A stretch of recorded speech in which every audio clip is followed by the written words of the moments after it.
Yeah, Orange County lost again to Monterey Bay, third time this season, twice in league play, once in cup play. And yeah, that's not something that should be happening for a team that has aspirations of making a deep playoff run. I mean, I guess let alone making the playoffs is now what we got to start talking about. Is this team going to be able to do that? We're getting to that point of the season. We're going to talk about the match this past weekend. We're going to look ahead to what's coming up next for Orange County, plus more.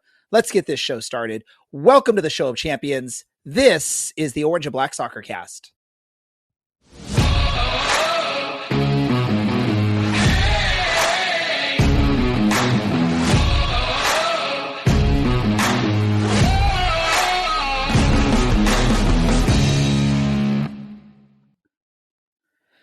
How's it going, Orange County? Welcome to another episode of the Orange and Black Soccer Cast, the first and only show dedicated to Orange County Soccer Club, its fans, and supporters. I'm your host, Ray Samora. I'm here to take you through this journey as we discuss all things Orange County Soccer Club. And if you notice, I'm here. Last week, I gave myself a self-imposed red card, but because Dylan's not here and my two fellow co-hosts tonight aren't comfortable opening the show, I just came back. I overturned the red card on myself. First person helping me out in this, and the first person that was scared to do the intro, Brad. Brad, how are we doing? Scared is a very strong word. Just unwilling would be the word that I would use here. Unwilling is a nice term for scared. Right, Larry? If we get Larry on board. Let's bring Larry on. There he is. Hey, there I am. Scared? I'm not actually afraid of anything, except the occasional spider. So then you're fine if I reinstate the red card and I'm gone for this episode, that you and Brad handle this whole episode yourselves, the two of you? There's nothing that the entirety of the Orange and Black Soccer Cast Nation would like more than to get rid of me. Did I say? I'm sorry. Did I say that out loud? Yeah, I'm pretty sure there's like a hashtag related to all of that. Yeah, hashtag Samora out. I haven't seen that hashtag on social media as much, so it's not a trending hashtag. And I like what Josh had to say in the chats early on in this show. We can only go up from here. And I think he was referencing Orange County Soccer Club, but it could be a also double reference and referencing the show. We can only go up from this point of the show. Let's talk about what happened this past weekend, which I think we were all starting to get excited, thinking maybe this is the Orange County we would see heading through the remainder of the season, and then we take another stumble. Orange County loses on the road at Monterey Bay, or it was in Seaside at Monterey Bay, however you want to say it. Not the greatest looking of matches. They lose 2-1. And I think that scoreline probably is nice for Orange County. Brad, what are your thoughts on Orange County's performance this past Friday, I guess it was, against Monterey Bay? Yeah, I'm in agreement with you. I think we're lucky to get out of that match only with a 1-goal differential. Very much in the mindset that the team played 2 games. The first game was they just weren't present. They were AFK in the brain. I don't know what was going on with them. The second one, they played a lot better, albeit down a man from a very controversial red card. And I got to ask you, Larry, what does AFK stand for? Well, anytime you put an F into anything, you know what word I'm going to use, but I can't say that on the air, so I have no idea. Yeah, it would be wrong. I just have to put that out there because I'm sure we have some demographics away from keyboard. Yeah, that is exactly what it means. He had to look it up. We saw you typing away there to look for it. My hands are right here. I didn't look it up. Then you have Grayson there whispering in your ear.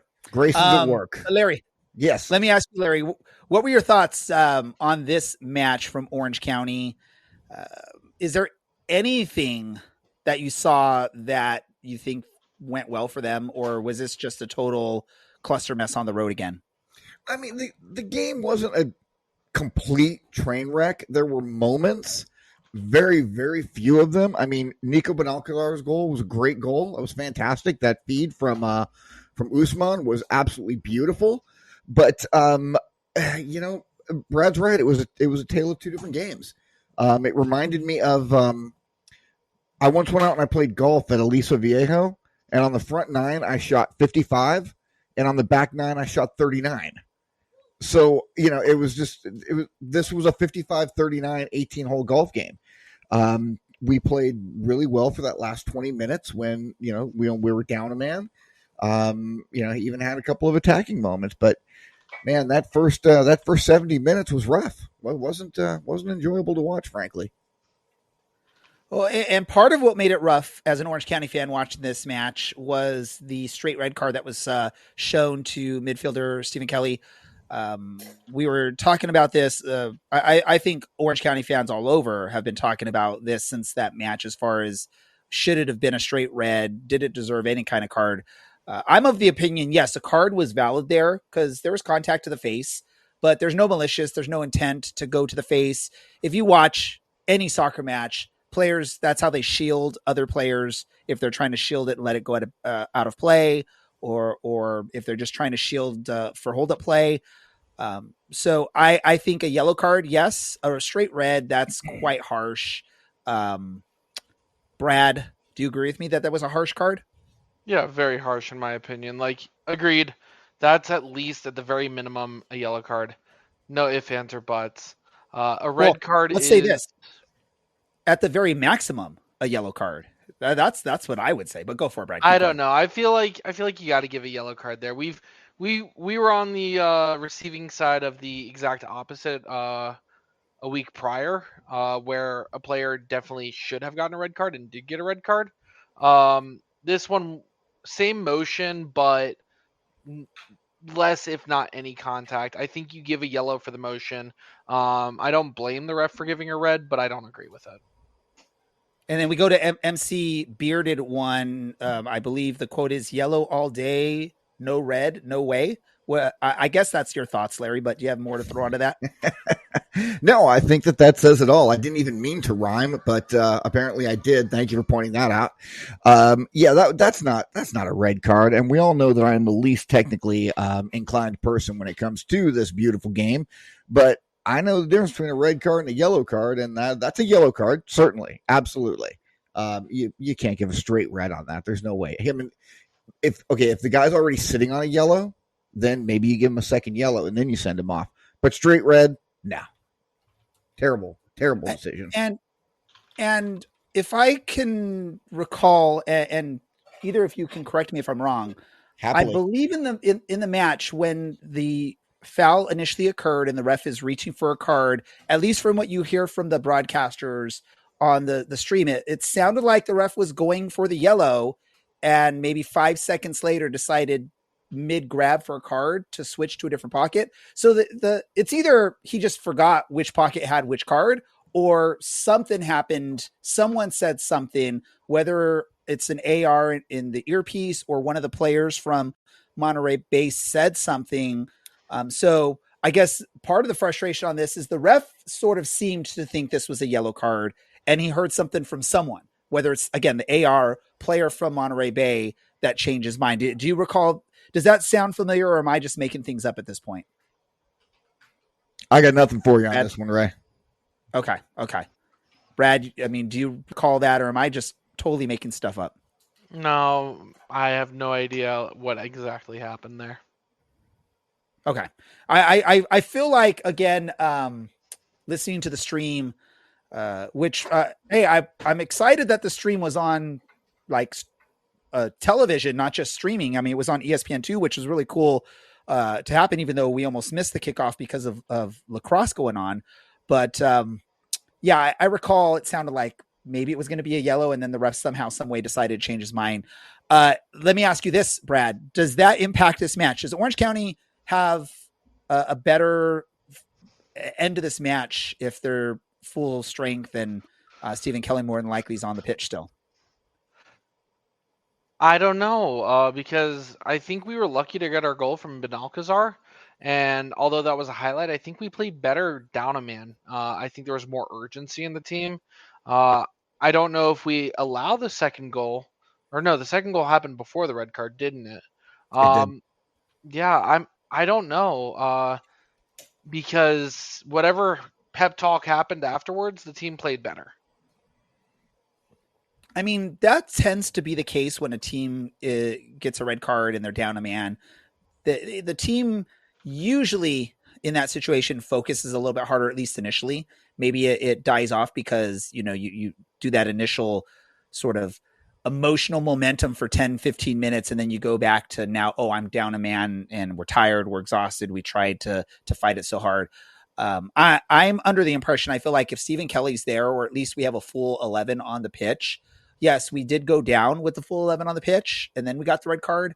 I think that red card took any possible chance from this team, like any even thought process from Orange County that they could somehow equalize again. Larry, your thoughts? Yeah, I don't know if I would agree with that. Again, I don't feel like the team overall played particularly well this game. So I don't know that having the 11th man on the pitch is going to make that much of a difference in this particular case, in this particular game. It was a bad game. They happen. Don't want to see them happen. But let's keep something in mind. There are 34 games in the season. We've only played 14. It seems like more because of all the cup games, but only played 14 games. We're not halfway. We're not at the midpoint yet. We got 3 more games till we hit the midpoint. So plenty of time. No need to panic yet. Ask me again at game 17. So what you're saying is there's still a chance. Of course there's a chance. What are your thoughts if somehow, some way we make the playoffs and so does Monterey Bay and we have to face them? Are you confident that we can get the victory in the fourth match against Monterey Bay, Brad? One game at a time, baby. That's how the playoffs work. And we've seen some crazy things where 8 seeds win the cup. Like, I believe it was, a couple of years ago, Monarchs did that. Phoenix. There you go. That's the team. You're welcome. I think Monarchs were also a lower seeded team. We really don't want to use the term Phoenix in here. That's just, I don't know why. I know it's been a long time. I don't think that rivalry is the same, but yeah, let's not even talk about them. Any whatsoever bright spot in this match from Orange County for you, Larry? Player, something you saw? Actually, yes. Something I've been trying to keep a little bit of a watch on. I feel like there's a lot of times where we give the ball away way too much. I mean, like from the midfield, from the backside, from all over the place, we give the ball away too much. So the last couple of games, I've been paying attention to the stat trackers, and passing in this game, we completed like 85% of our passes. Our guys on the back line, Tom, Vuk, Nico, between the 3 of them, they completed approximately 92% of their passes. And that's terrific. And that's what we got to do. I mean, if you can't take care of the ball, then you can't move from the back and from the mid, then you can't get it up to your forwards, and you can't put the ball in the back of the net. So I feel like the team has been doing a really good job with taking care of the ball the last couple of games. And that's my positive takeaway from this game. So good job there, guys. Let's do something better, though, here in the next game. Brad, I'll ask you the same question. Yeah, I mean, I think the team didn't look horrible for that last 20 minutes during that 39 on Larry's back half there. I think it was a good 20 minutes. I think the creativity showed, and the team definitely was playing the part. But it's still, not good enough. And you're seeing some injuries start piling up. I know the team announced today that Liam McKinnon is going to be gone for some significant time. We believe with leg injury sustained in practice. So it's going to be a little bit before the team levels out. Someone's got to step up still, though. Yeah, and for me, that person that I really would love to see step up is Stephen Kelly, but unfortunately with that straight red, he's going to have to wait an extra match. Hopefully, I believe it was just a 1 match. It wasn't one of those ones where you get a 3-match suspension, but I haven't looked it up, so I apologize for not being ready for that. But yeah, that's disappointing for me because we really need that creativity. I feel like I've been really impressed, and I've really liked what I've seen from him in some of his distribution. I know we talked about it last week. There was a pass that he made that almost led to a goal that I thought was just a beautiful pass, and we've seen a couple others from him in a short time. So we'll have to wait and see how that all turns out. So after the results in this match, that puts Orange County, they're sitting 10th in the Western Conference, which puts them outside of the playoff hunt. The good thing, though, and I think some of the people in the chat have been talking about this, and Larry talked about it, there's still a lot of matches left in the season. And really, if you look at the standings, Orange County is 6 points away from being fourth place in the Western Conference. I believe the broadcasters this past match were even talking about how compact the standings are and the teams are in the Western Conference, where literally if you're at the bottom of the table, which is where defending champs Colorado Springs are currently sitting, you still have life. I mean, it's so tight. I believe if you go from Colorado Springs in last place at 15 points to top of the table in the West, San Antonio at 27 points, that's a 12-point difference from top to bottom. That's very, very compact, very tight. You look at the Eastern Conference, top of the table is 38 points, bottom of the table is 11 points. So it's a more than double difference on the Eastern Conference. So we've talked about this for years, is the Western Conference just is very competitive, and there's no pushovers usually in the Western Conference. Every match is a battle. Every match can be won or lost. And that's how good the Western Conference is. Larry, it looks like you have something to say. Yeah, I mean, keep in mind, San Antonio is sitting on 27. We are sitting on 17, like you just said. That's a 10-point difference. But we have 2 games in hand on San Antonio. We get both of those wins, we're 3 points off of them. So this is not, again, I'm just going to reiterate, I'm not even remotely concerned right now about the performance of the team. I want to see them do better, and I absolutely believe in my heart that they're going to. The Western Conference is just loaded. There are 12 teams, and all 12 of those teams are capable of getting in the playoffs and going on a deep run and having a legit shot to lift the cup at the end of the season over the Eastern Conference.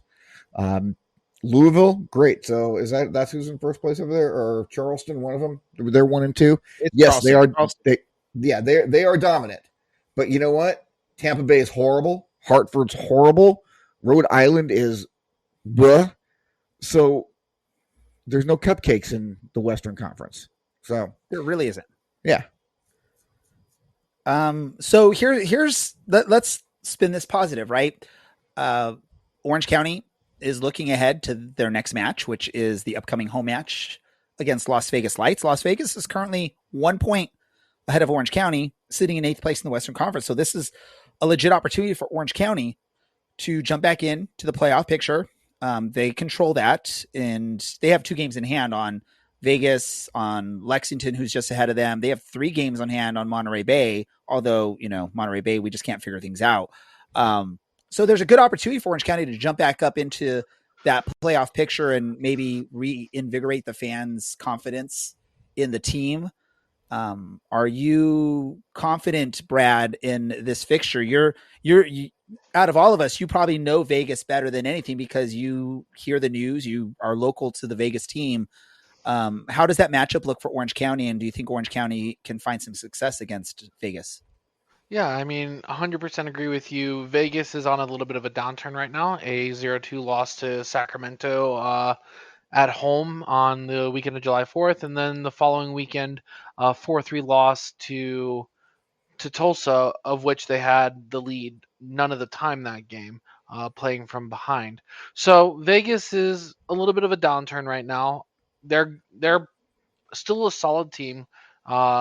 Last time we played them earlier in the season, it was a 1-0 heartbreak loss where Orange County really, I think, played a good game of keep away from Vegas. And Vegas, like we had predicted on the lead up into that game, play a counter-attacking game. And unfortunately for them, one counterattack led to a goal, and that was all she wrote against Vegas on the road earlier this year. I know we played them in the anti-Malort Cup. I don't remember the score of the game, and I also believe we lost that game, given just our standings in the anti-Malort Cup. So let's see if we can go 0-2 in the sweep this year, or we can dig ourselves out. I think the team's should be playing better, but there still is hope there. So then I got to ask you this question, Larry. Brad brought up the fact that we lost the first league match against Vegas. Then we lost the what he calls anti-Malort Cup match to Vegas. Sounds eerily similar to Monterey Bay. We lose in league, we lose in cup, and then third time around, we lose. Do fans have to worry about that against Vegas at home this weekend? Are we scared? Again, not scared. Not scared of anybody. Certainly not scared of Las Vegas. I don't think Las Vegas is really all that good of a team. We had an unfortunate break against them in the first match. In the cup match, I don't remember what happened except that we lost. I'm kind of anything that has to do with a cup and Orange County Soccer Club. That's not the USL Championship Cup. I just sort of, I block out. I have selective memory in regards to that, especially this year. So, no, not scared. Concerned because with losing Liam McKinnon, I know we've got some other injuries. We're going to have a bunch of kids on the bench again. And sorry, I had some sort of weird feedback there in my head for a second. We've been having trouble scoring goals. And when you lose a player like Liam McKinnon who can put goals in the back of the net, he hasn't gotten a lot of them this season, but we know he's capable. So we've got to find a way to replace that. And just his physical presence on the pitch as well. And if he's not going to be around for 2-3 months or however long it's going to be, well, then that's going to, somebody's got to step up. And the players who are injured, when they come back, they've got to be able to be ready to step up. And the young guys who have been given a chance, they need to step up as well. And I think, we're going to find some diamonds in the rough here very soon. Well, then, Larry, my big question to you is: do you like Orange County's chances against Vegas? Are you confident? Do you like their chances? Yeah, I do. I feel like this team has been away from the champ for so long right now that they are itching to be back in front of the home crowd, and I think we're going to see a good show on Saturday night. And I feel like it's going to be a good game for us, and I'm keeping my fingers crossed that I'm right. All we can do is hope, right? Yeah. And see, Larry likes the chances. Hey, if you like our show, make sure you give us a like on social media, on podcast, on YouTube. Also share any of the stuff we have on social media, on podcast or on YouTube. Like us, share, subscribe, all that great stuff.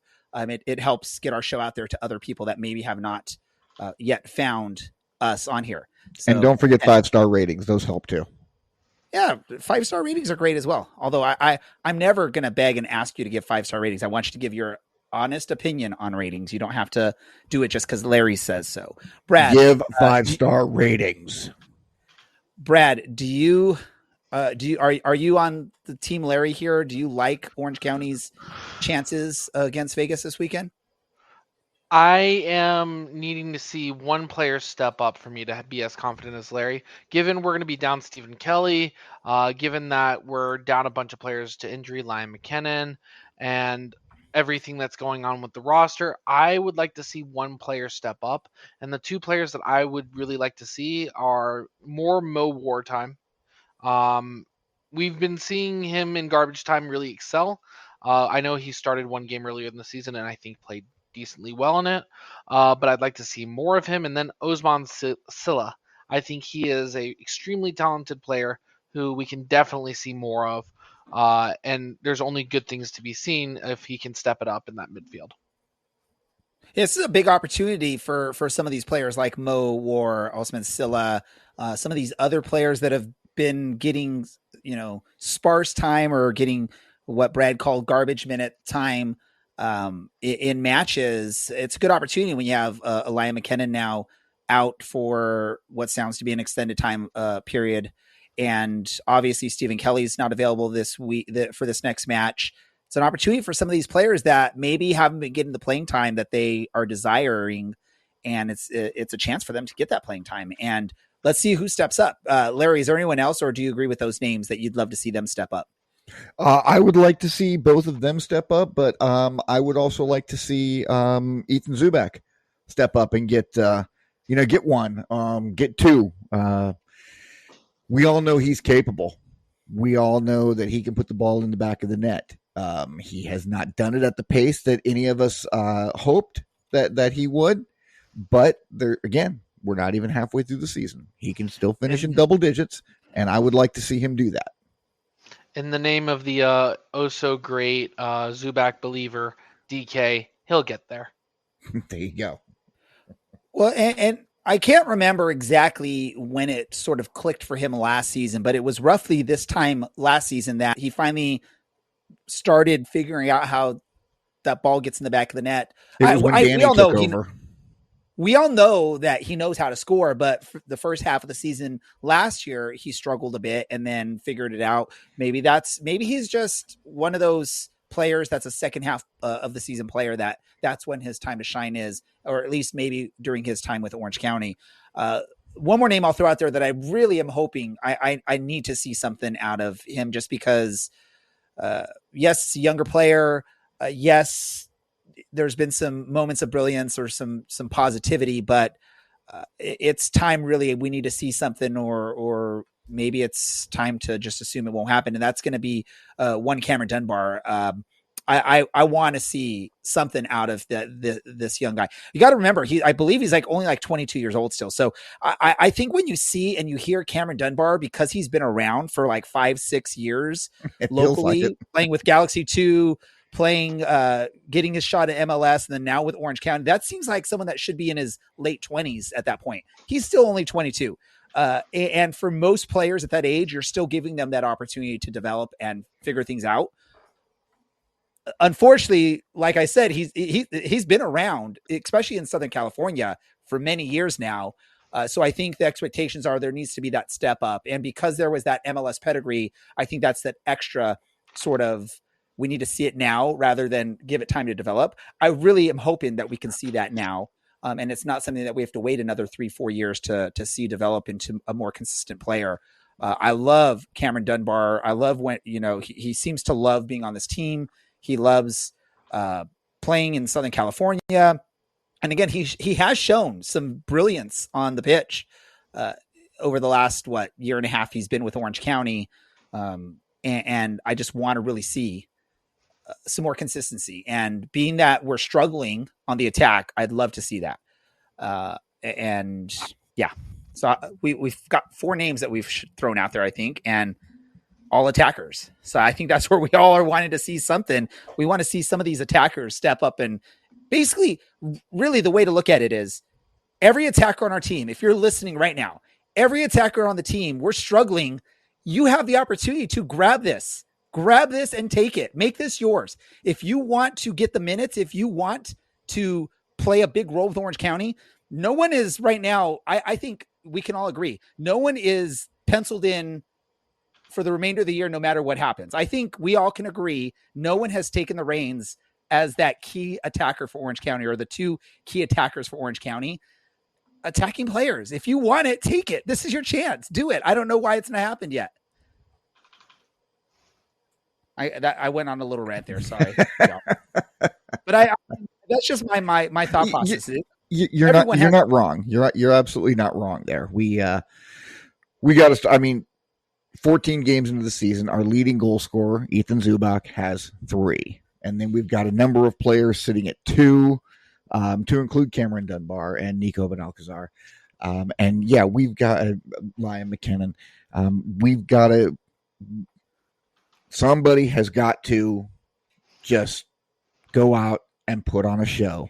I'm not saying a Milan Lasky type of show, but put on a show.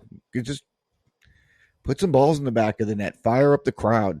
Do it when we're down there, when the boys are going towards the CLC, so you can get those guys involved, because that's when it gets to be a lot of fun. Let's do this quickly. Score predictions for the match at home against Vegas. Brad. Ooh, 1-1. I think the wine event is going to lessen the nerves of a lot of fans in the stands, and hopefully some players in the field. But I hope the players aren't partaking, especially given our average age.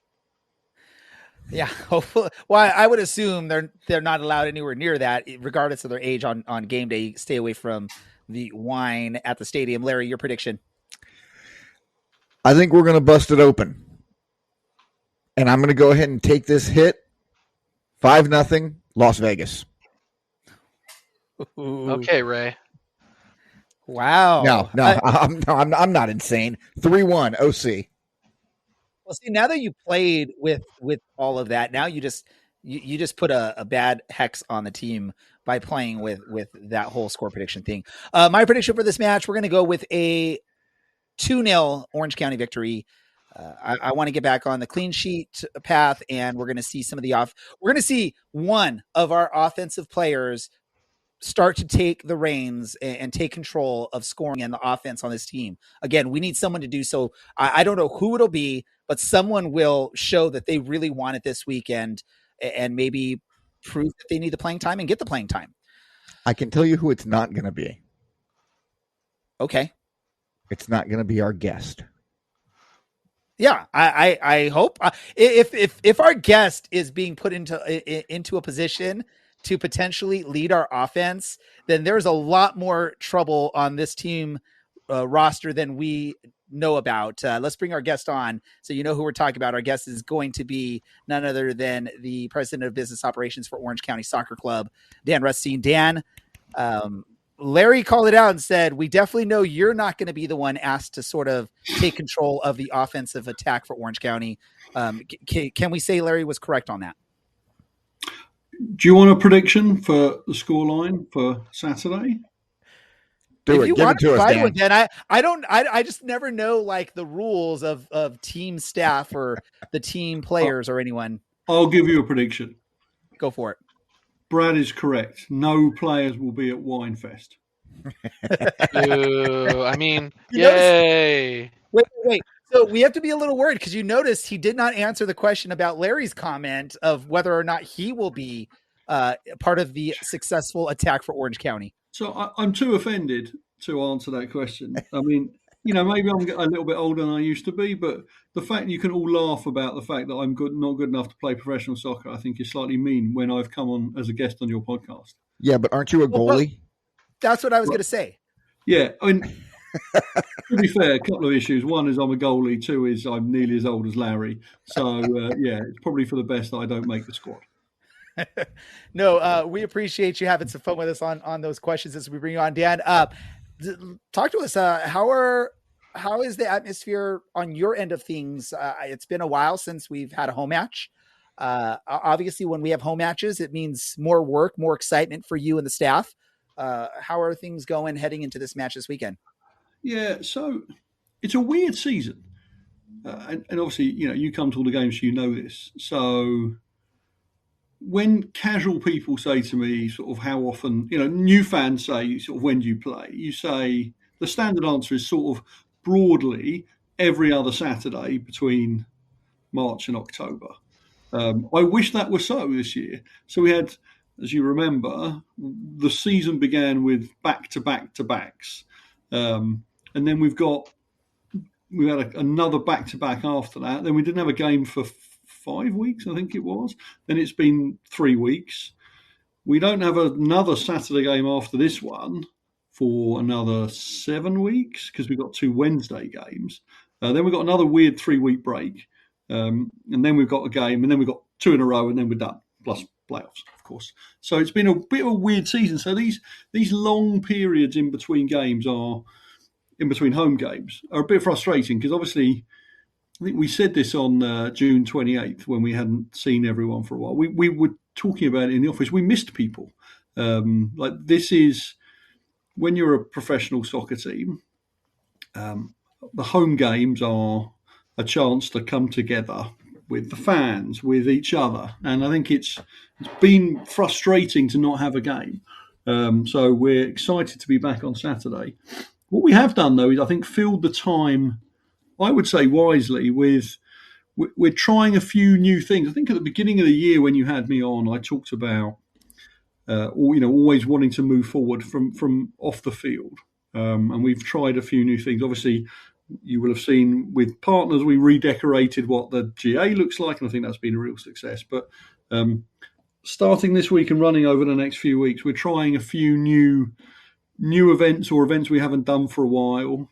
I think I've said this to you guys before. In an ideal world, the theme for the match would be a soccer game, and we would fill up the stadium every week with soccer. But as you know, this is America. That's not how it works. Now, we're not doing a Hello Kitty night. We're not quite there yet, although I think that was one of the big wins for LAFC the other day. But we're taking a vineyard approach to Beer Fest. So we're having a crack at OCSC Uncorked Goals and Grapes, which I think might be fun on Saturday. Can you expand a little bit about what that is going to be, Dan? So, people like booze. I don't know if you've realised this. People like drinking at our games. Responsible drinking, but still drinking nonetheless. And we've probably done 20 beer fests now, and we've had Vineyard say, could we come and do something? So we decided to build an event. So the similarity to Beer Fest is there's a pre-match drinking period, but there are some differences. So it's going to be a very, I think, how do you describe it? An elevated experience.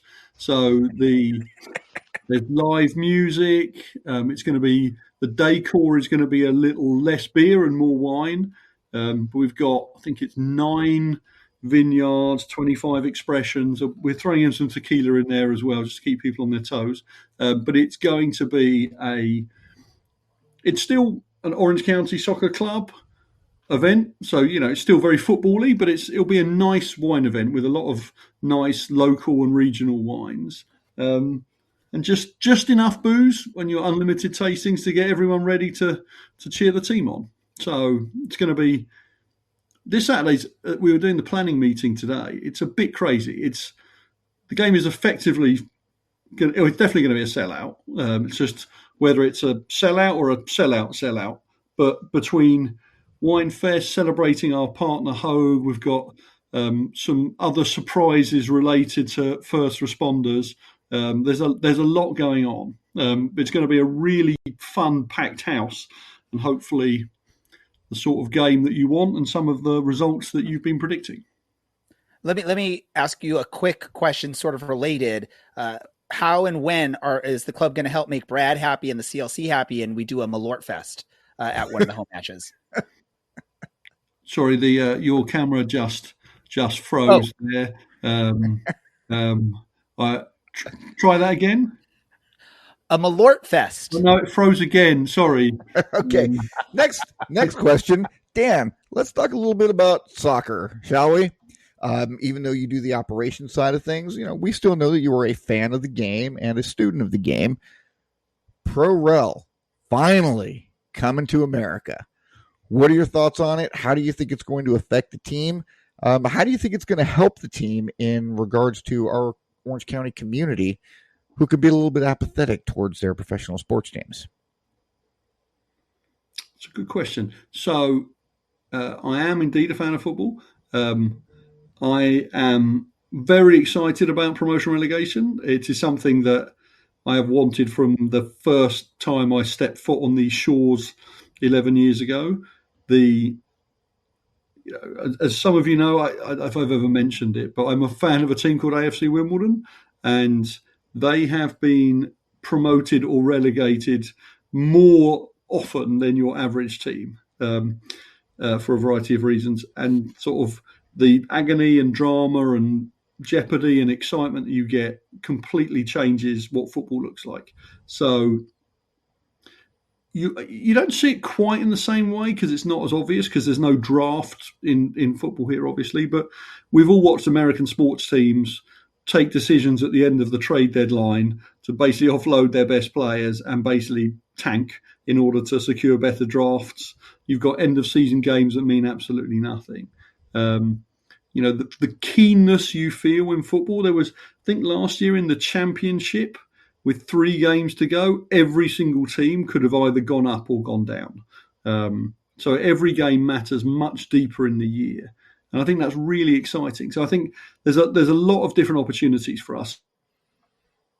Taking sort of both my bit of the business, but also Pete's bit of the business, in no particular order, I think three things. So first of all, sort of commercial value. So the broadcast company is already excited about promotion relegation. They're used to broadcasting European games. They want to see promotion relegation in America. I think it would really set us apart from the MLS. Sponsors would be more interested. There'd be a lot more value. There would be, in a very American way, this sort of decision day sort of stuff. I think there'll be partners keen to spend money on it. So I think from a revenue point of view, more games are exciting. Sponsors would be more interested. There'd be more coverage. So I think that's all good from the sort of growth of the club. I think the second part is on the player side. So the sort of player development model, which, as you know, we have to an extent pioneered with the club. I think promotion relegation adds just extra levels to that. So I think you will see teams in Division 1, hopefully we'll come up with a slightly better name by the time they come up with it, but the top division, they'll be loaning out players for the bottom divisions to help them develop. The players will get used to playing in these relegation battles, in these promotion runs. I think will make them more appealing to European teams who might be signing players who are more used to it. I think it just gives extra layers. I think it makes the top division of USL more legitimate, and also the lower divisions more legitimate as potential development funnels as well. So I think it's going to be really good from player development. And then I think the third thing is, from a fan's point of view, I think it's going to be amazing. I think obviously this is still America, so there'll be people who come to games because there's wine fest and pups on the pitch and gnarly bobblehead night, and that's fine. But there will also be people who are really excited, either hopefully because we are like we sort of get the moment with the playoff bubble that we're fighting to go up, but also frankly there'll be seasons, because this is how football works, where we could play a game which could decide whether we're going to spend the next year playing against the teams we are. We could be dropping down to be playing, the Spokanes of the world. So I think that promotion relegation will make it more exciting for the fans. It will be easier for fans to engage with the club. So for those who like the football part, I think it will be really good. So overall, huge fan. I think it will do a lot for us. And a final word, between the Open Cup and the Jägermeister Cup, I think there's probably been, I'd say, 20 cup sets this year between either USL teams beating MLS teams, or even just in the West. I think Oakland have lost about 3 times to teams from League One. Obviously, we lost on penalties to Antelope Valley. It shows that there's an appetite for cross-league games and that you never quite know what you're going to get. So I'm all for it. I think it's a great step forward and a real differentiator for the USL.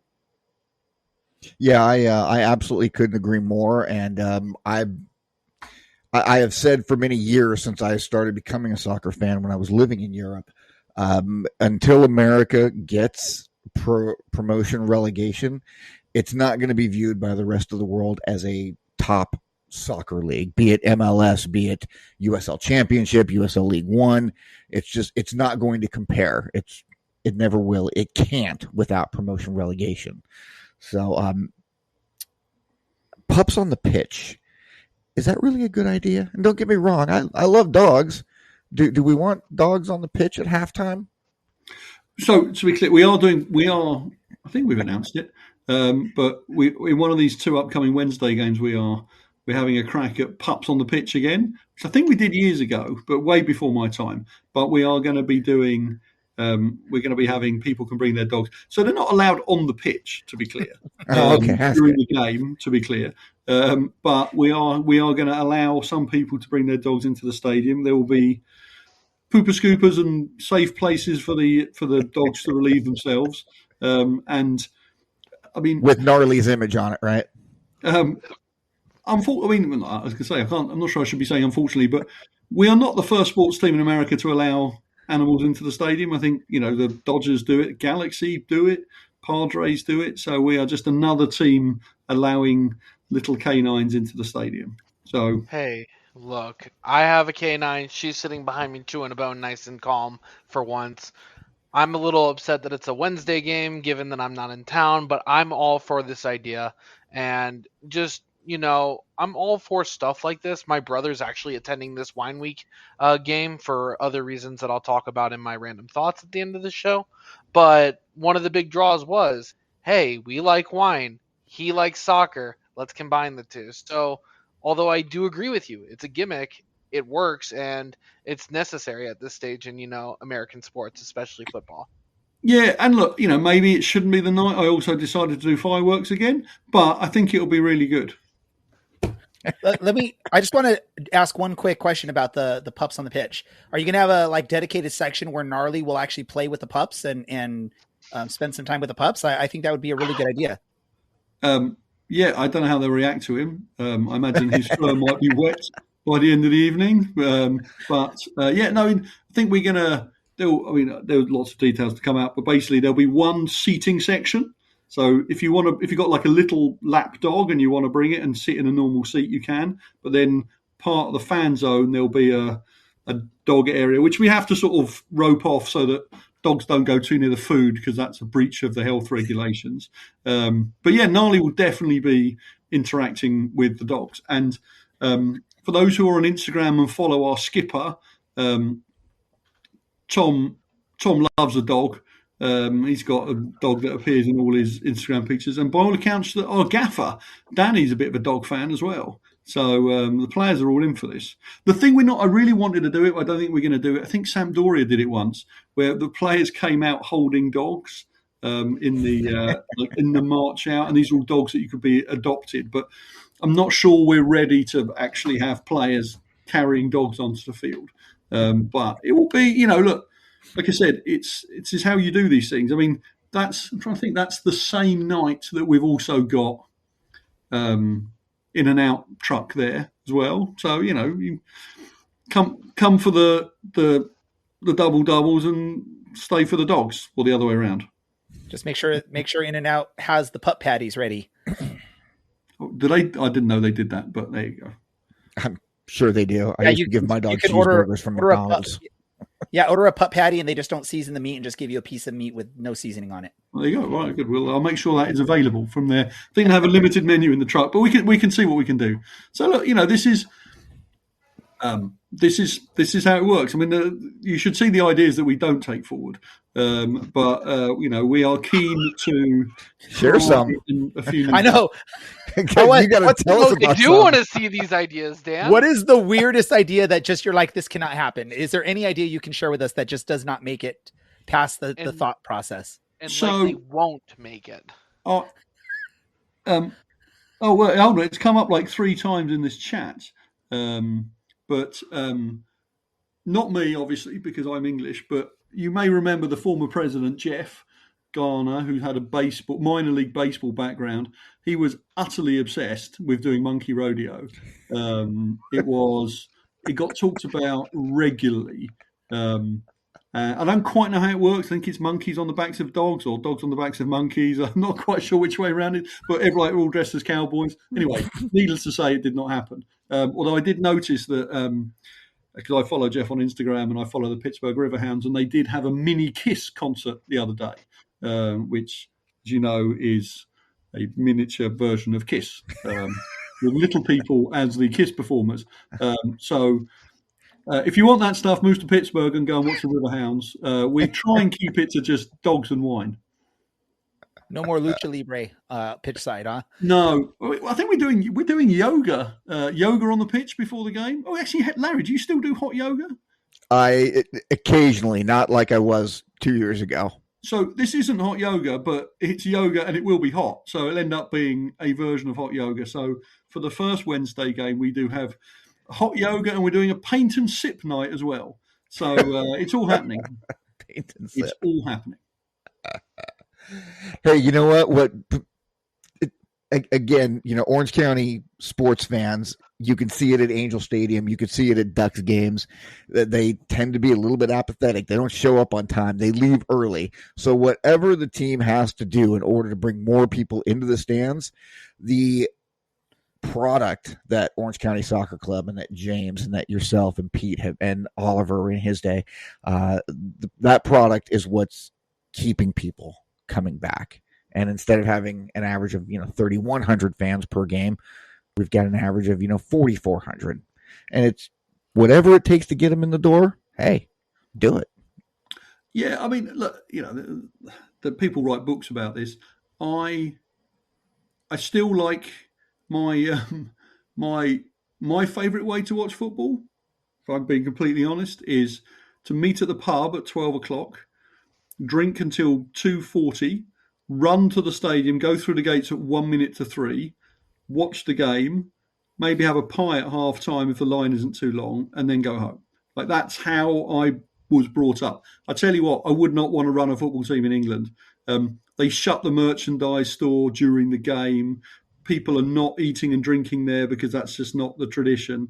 So it's a very different business model. Obviously, over here, we try and do things. And we've done 2 new things this year, which I'm slightly biased, obviously, because I'm very involved in the decision-making. I thought, this is setting aside the football part, but I thought Star Wars night was fantastic this year. The faces of fans, young and old, getting their pictures taken with those incredible people walking around as the variety of characters. The music we did that night, I thought it rained, which I think hampered the crowd a bit that night, but it was a lovely evening. And Christmas in June was like Santa Gnarly, the snow zone and the fan zone. Like, it's a bit odd. And like I said, they rather came for the football, but that's not how it works. And I think people came to that game.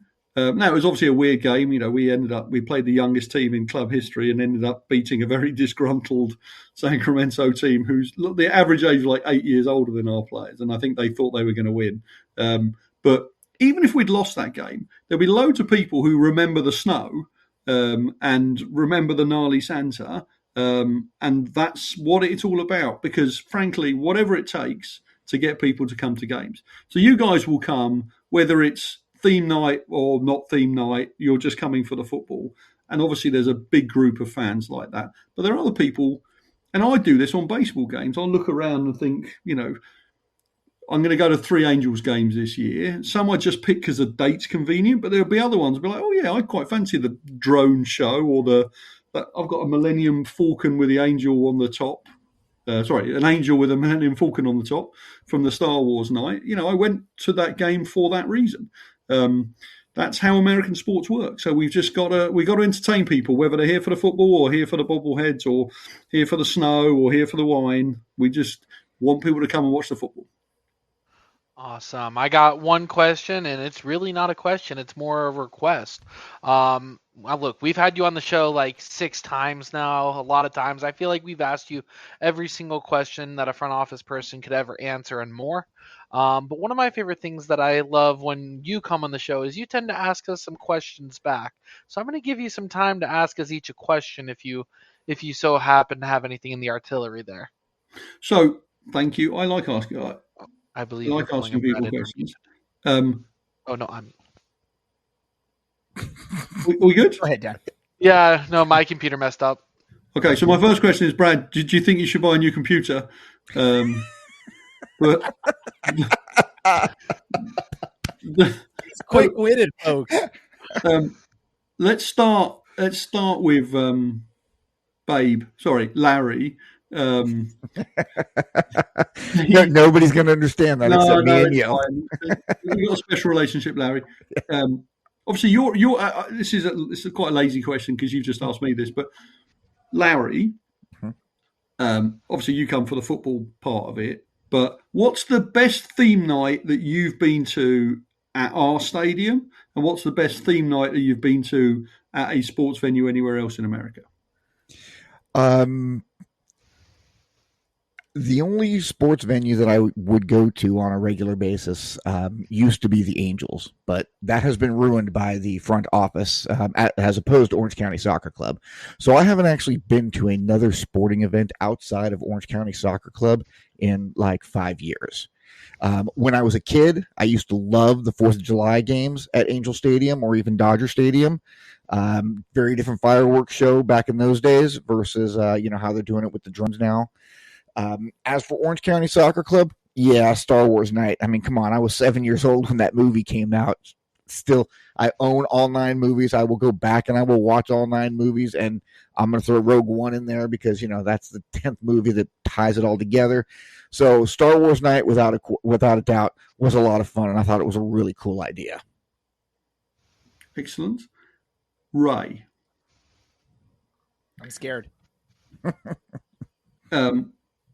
So, obviously, as you know, I podcast. It's more work than I think people realise.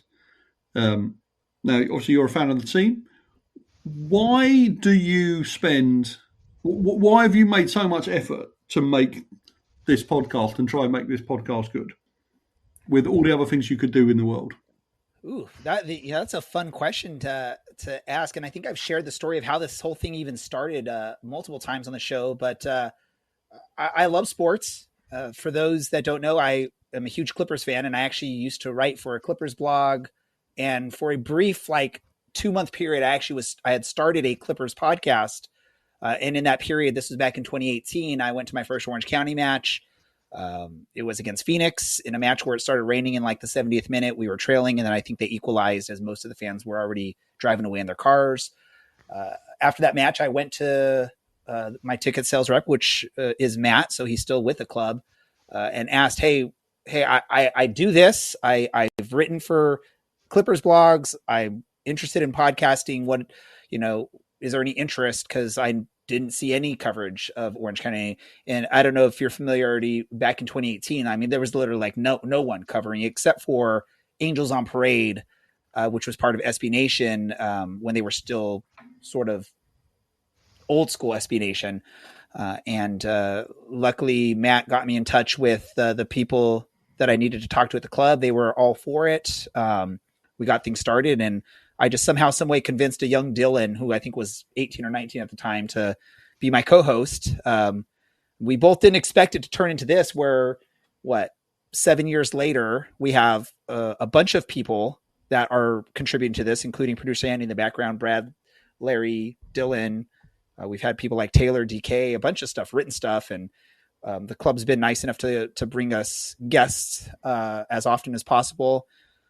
And really, it's become a fun time. I think all of us talk about this multiple times. This is a fun time for us, an hour on a Tuesday night or whatever night we're doing the show, and get to talk about a team that we love and get to talk to people and get to talk with each other. And we've built a lot of friendships. And one of the friendships I can say is Brad. Brad was a Reno fan, and we met specifically because of our podcast, and he was doing a podcast for Reno.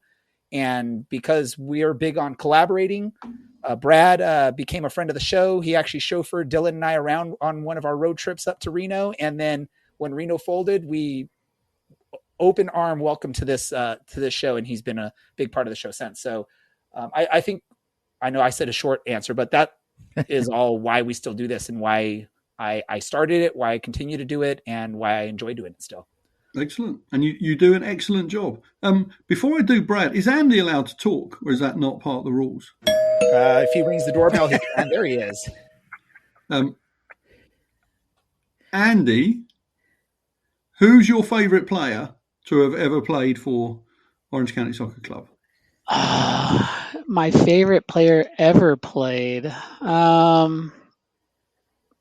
Do I just get one? Yes, that's why I said your favourite player. I guess. I mean the that's tough. I'm gonna say Dylan Powers, just because we were talking about the other day. He's like our cool uncle who backpacks through the Himalayas and comes back with melted snow from a glacier blessed by a shaman or something. He just seems like the cool uncle of the group. Close second is Aiden Quinn. I got to throw his name in there. Yeah. Okay. Linked question: who's your favourite president of the business operations in the history of the club? In the history, I think we've only had one. No, we've had two. Jeff did bring me a lot of beer tickets. I see. Rodeo. But I can't drink, and I'm gonna clearly say I can't drink anymore. I'm not allowed to drink anymore, so I'm gonna put you as my favorite. I appreciate that. Thank you very much. Brad.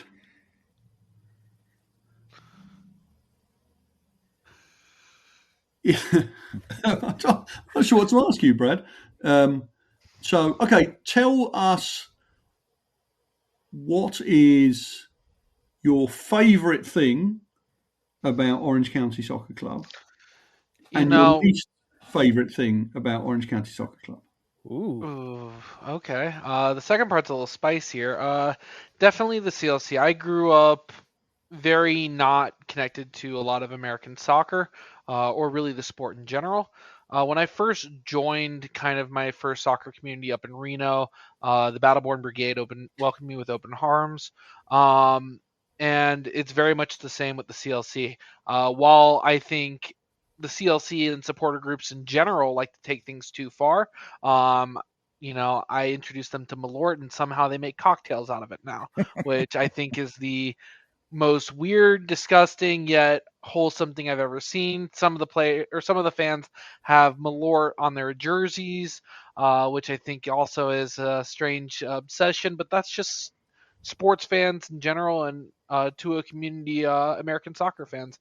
And that's one of the things I've really learned. I have a whole tub of scarves that a lot of the scarves in there I've traded with other fan bases. I have a San Diego Loyal scarf. I have multiple, Rip Fresno scarves, because that's just the fandom and, how tight-knit a lot of the supporter groups are. We don't have like ultras who go back and forth and cause harm to each other in most North American soccer, because we're kind of like a rare breed out here. Our sport's not popular enough to begin with, so there's a mutual respect even amongst the most bitter of rivals. Now, my least favorite thing, the team definitely has a tendency to follow up the most amazing highs with the lowest of lows. In the past, while I believe change is important, I think the team has gone through a lot of head coaches, some of which I think should have been given longer, some of which I think, had the ability to perform, and injuries play a lot of it. And I know a lot of it is American sports demand results, and therefore if someone's not producing, you got to just change the atmosphere there. But I think we've been very spoiled in the past with a lot of the head coaches that we've had, across the board. So a little bit of consistency doesn't hurt. But hey, we won a championship right after having a replaced coach, and then we went straight to the bottom of the league the next season. That's the seesaw that is the USL, and everyone can win any week. Very good. Can I just jump in really quick, Brad? Hey, it's not just American sports. Look in England. A coach leads a team to a cup, and then he gets fired. So I mean, it doesn't just happen in the US where you just have changes for changes. Yeah. I mean, you obviously look what happened at Spurs, but Alex Ferguson was about 3 games away from being fired. And then he had a reasonable career, it'd be fair to say, after that, Man United. And they've had like 7 coaches since then. And if they'd given any of them as long as they gave Alex Ferguson, then maybe there'd be another era. But the world of sport has changed dramatically. We definitely don't take those decisions lightly about changing coaches, particularly, obviously, when it was our former captain, assistant coach, then coach who won us the championship. But sport is brutal, and players win things and then get cut. Coaches win things and then get cut. I mean, that unfortunately is the nature of sport, and sort of that's why we love it. But that there's obviously a side to it that is a bit more brutal. Obviously, just following up, I 100% agree with you. Like, you asked me to give what I thought was the worst part of the team. I think, very politically stating, that is my least favorite part, but that's just sport, and I recognize that. And the days of giving all the time in the world, a la Ferguson, are no more. People are very results oriented now. And let's just say it's easier to fire one coach than it is to, switch a 20-man roster and bring in a whole new roster. It's easier to deal with the one coach, which it sucks from the coaching aspect of it. Is you're sort of responsible even if the roster isn't up to par. But just be realistic. It's easier to switch coaches. Yeah, I mean, look, results is everything. Performance is everything. Every time I come on this show, I know this could be my last time I get invited on. It's just sports is tough. It's funny. Ray says the same thing. Well, Dan comes on and asks the tough questions, man. We're going to be scared to invite him on because we're going to be scared for those tough questions.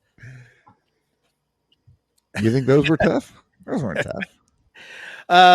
Dan, any last message for any of the fans that are making it out this weekend or, the remainder of the season? So look, whether you like wine, first responders, dogs, yoga, painting and sipping. What else have we got? Beer Fest. We've got another Beer Fest. Monkey Rodeo. Monkey Rodeo to be confirmed. And we're working on another couple of other events, some food related. Whatever your reason, or even if you just like watching football matches, please come and watch us. This Saturday's going to be a sellout, which will be our 5th of the year, which would be the most regular season sellouts we've ever had. As we had 2 years ago, we had 5. And we've still got 7 matches to go afterwards. We're going to sell out more than half our games this year. And that's because whatever reason you come. So please keep coming. I can't guarantee you what will happen on the field, but I can guarantee you that we are going to do our very best to make sure off the field that you are entertained and safe and enjoy it, and you can have a nice family-friendly trip to the football, whatever the reason it is that you're going. Love it, Dan. I love it. Before we let you go, we're gonna include you in this tradition of our show. We're gonna go into random thoughts, and if you don't know what a random thought is for our show, Brad's gonna start off with random thoughts. And this one, I got to put you on the spot, too. So I alluded earlier, my brother's going to be at the game. One of the reasons he's going to be at the game is the team has a new PA announcer coming up this week by the name of Steven Weinberg, who's making his debut. So I think that's random. I think that's cool. Steven's a great guy. He's going to absolutely kill it. But, Dan, I would like, if it is your side of the business that hosts this, maybe we can have him on the show one day to tell us about kind of a PA announcer's POV. If not, hey, I get it. That's just the business. That's not a question, so okay. Good thought. Oh, can we please have... I'm just kidding. Dan, do you have a random thought you want to share with our listeners? And I only ask because I know you have a lot of random thoughts that go through your head. You definitely like to talk, so I figured you have something. So it's a lesser random thought, more random statement. So we do a lot of rewarding people internally in the office. So we do an employee of the fortnight that I run for my front office, and whoever gets it wins a prize, which is something from one of our sponsors. So it could be Raising Cane's voucher, a Taqueria Oi voucher, whiskey, tequila, beer. Anyway, so we do this every 2 weeks. Somebody won today, and they chose. What did they choose? They chose wine. They actually chose because it's uncorked. But we also sometimes I do little internal things for fun. And we ran a competition last week for the last game. We asked staff internally to predict how many fans were going to come, what the single game ticket sales would be, how many Christmas burgers we would sell, a whole load of other stuff. We did a little internal competition. And I've just come back from a week in England, so I gave out the prizes this morning, and everybody got, the 6 winners of the predictions, all received an AFC Wimbledon pen. I'm sure they were stoked. You can't accuse me of not being generous. And B, I thought you should know that they are being rewarded with, some regard as the ultimate pen in football. is the AFC Wimbledon pens. Now, is it a pin or a pen? P-E-N or P-I-N? Yeah, I mean, pins are fine, but you can't write with pins. I want my staff to work, so I got them pens. AFC Wimbledon pens. Okay. That's the ultimate prize, Larry. Or Babe, I'm sorry. Babe, you have a random thought? Don't get in on mine and Dan's relationship, Ray. You're not invited on that part. I'm just reading your name on the screen. Sorry, can I? Who changed that? I didn't do that. Oh, you know what? Producer Andy did it. We'll talk about that, Andy. Go ahead, Dan. Can I do one more random thought, which is not actually random at all? So I was, we did something today which was inspirational. And it's really nice when you run a football team. Obviously, you see fans at the game and it's nice to talk to them. But every so often you have a moment which makes you realise, A, how privileged you are to work for a football team, but B, to really understand what the team means to people. So as you may remember, we did a fan ownership scheme and we now have nearly 2,000 owners of the club. If you invested above a certain level, one of the things you get for investing above a certain level is invited to watch, exclusively invited to come and watch a training session and then have lunch afterwards. And we're running these at the moment. And so we did one today. I think it was about 20, 25 people were there. And I got to talk to people. There was a kid who'd saved up his pocket money to invest. Obviously, Larry was there today as well. But there was a guy who was a San Diego Loyal fan, and after they went bust, he liked our club and he became an owner of us, never been to a game. There was another family season ticket holders. There's another guy who hasn't been to a game. There's an OCFA firefighter who flew helicopters over where my house was nearly burnt down during the fires, which was very nice to talk to, who was saying how much they love the club, but they only get to go to the games once or twice a year. And after the event finished, everyone came up to me and said how amazing it was to be invited to watch a training session. Because it's not, I get to go whenever I like, but it's not something you get to see very often. And that sort of behind the scenes insight of a team that they own, a small part of, and the response they had to coming and to, talking to Danny was really affirming on like the power of sport to do good, what it can mean to people, what a little bit of access and community can do for people. So this isn't a particularly random thought. This is a very well thought out thought, but it was great. Like it was a really great, it was 3 hours out of my day in a game week, which is quite a lot. And it was so well used by me to meet all those people and hear those stories. It makes all of this, what you do, what we do, all makes worthwhile. Like sport's more than just a game of football. And it was lovely to speak to these people and understand why they became owners. So that was my sort of inspired day today, meeting real fans and owners of the club. There we go. Larry, random thought? Yeah. I'm going to talk very, very quickly because what the hell is wrong with SDFC? How are you going to terminate the loan of the top scoring American in Major League Soccer because you don't want to pay him the money that he is so deserving of? San Diego, y'all can't get anything right. Y'all know I don't like the Dodgers, but San Diego, you're the unwanted stepchild baseball team, and you are the unwanted stepchild MLS team because how are you not going to sign a guy and build around a guy who is a hometown guy? San Diego FC, I hope you're listening right now. I'm talking to you. You screwed this one up, and Milan Olaski is going to blow up after what he did these last couple of months in MLS. So there you go. That's my random thought. Random thought for me? I don't know. Monkey Rodeo, I guess. I think the fans are going to start demanding it. You might see some posters with written Monkey Rodeo at the stadium, Dan. So be on the lookout for that. Dan, as always, thank you for spending some time with us. We appreciate it, and you spent some extra time with us this evening. We appreciate all the time you spent, and hopefully, let's get the sellouts going, man. Let's have some fun at the stadium. Great. I'll see you for a glass of wine on Saturday. Awesome. Again, everyone, President of Business Operations for your Orange County Soccer Club, Dan Rutstein. Thank you, Dan. With that said, we went into extra time and we're not going to go into PK. So we're going to actually, and I'm sure Brad will be excited about this, we're going to skip what did we learn this episode because I don't know.